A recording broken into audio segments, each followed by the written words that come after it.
Well, for 3 decades, he's rubbed shoulders with the biggest celebrities on the planet.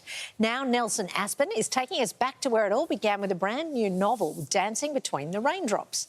Nelson joins us now live from New York. It is so lovely to see you, and congrats on the memoir and the novel.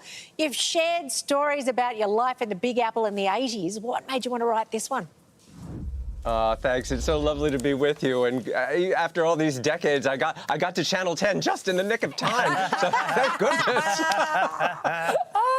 But people, Ange, as you know, I mean, we have a fascinating career. I mean, we are so lucky, and things are just very unusual, and we're blessed by it. And people have always asked me, how did you get into it? How'd you do it?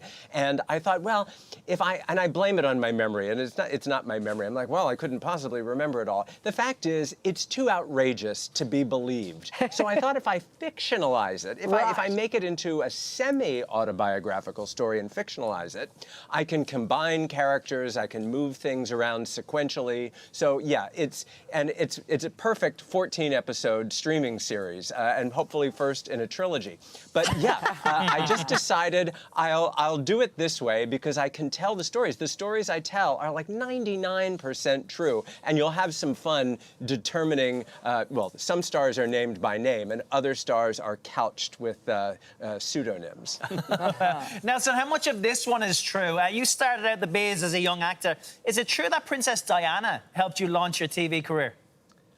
I wouldn't be sitting here talking to you right now if Princess Diana didn't have an intense interest in physical fitness. And I was, with me and my mullet, I was a very popular fitness instructor in Los Angeles in the late 80s. And I was commissioned to train Princess Diana in that hot new workout, step aerobics. So I go over to London and I appeared on the morning show to demonstrate the princess's new workout. They ended up hiring me. I worked for British television, 2 different shows for 10 years. And then Australia called and said, hey, do you want to come work for us? I'm like, what's the time difference? Because I'm really staying up very late. And it was very agreeable because I would do the morning show and then it was happy hour.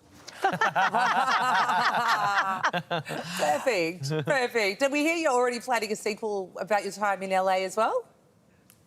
That's right. Well, they actually do. There is interest in this being a streaming series, so I have to cast myself, apparently. But yeah, the first book, this book, Dancing Between the Raindrops, is my life in the 80s in New York City. The second one will be my time in Hollywood, and the third one will be coming home to New York in my mature years and finding my happily ever after, which I have. And Dad always said to me, kid, you're dancing between the raindrops. The way you live, I can't believe it. You're dancing between the raindrops. And that's the title of the book. I don't know how I survived, but I did. It's a beautiful phrase, actually. And looking back over your career, and this is a question I get asked too, so I know it's a tricky one, but if you could pick an all-time fave celebrity interview, who would that be?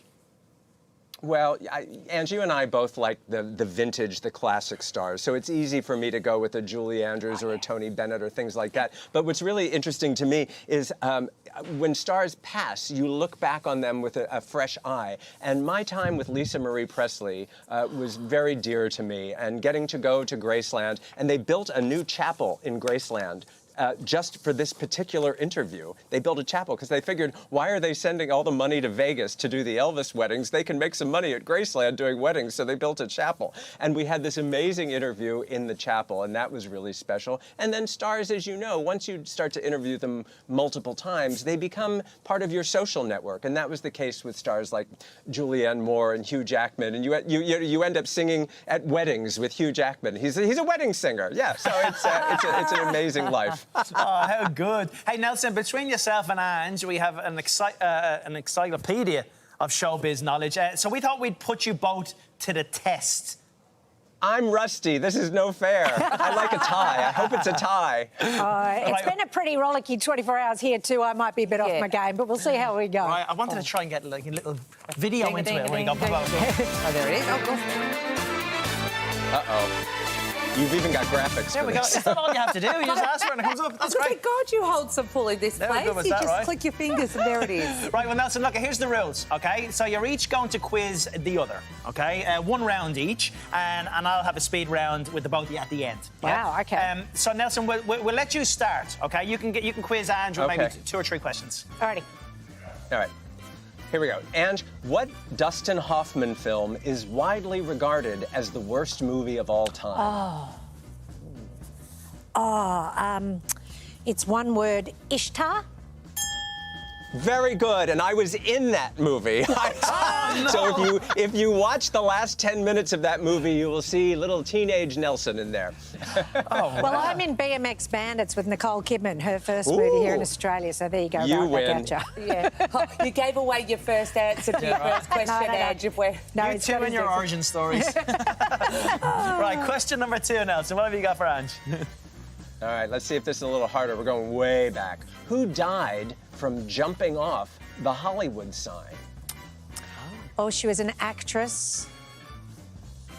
No, I can't remember her can have name. it. They made a story about it. Yeah. They made, what was her name?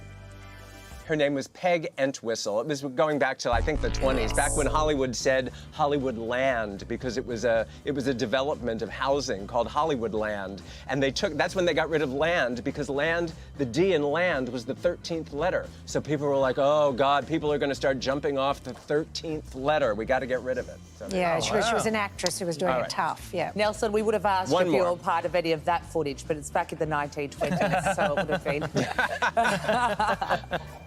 All right, one more? Yeah, one more. Let's go. All right. I think you're 1.5 for 2. In 2024, the Oscars will be how old? I've still got my baseball cap and bag from the 90th, which was, I'm going to go with 94. 96. You're helping them age young. Yeah, well, that's what we do in Hollywood. I'm 29 and I will be for a very long time. There we go. That's all right, Baby, yeah. with those legs, you're ageless. All right, are you ready for my questions to you? Yep. Name 3 sets of famous Hollywood acting siblings. The Baldwin brothers. Oh God. The Baldwin brothers. Charlie Sheen and Emilio Estevez. And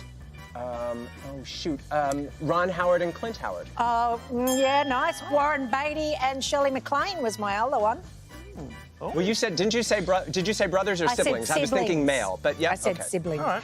Okay, name 3 EGOTs. That's someone who has an Emmy, a Grammy, an Oscar, and a Tony. Viola Davis, Rita Moreno. And I'm gonna take a stab at it. I might be wrong and just say Barbra Streisand because it's quick. Yes, that is correct. Also, Whoopi Goldberg. Oh, good.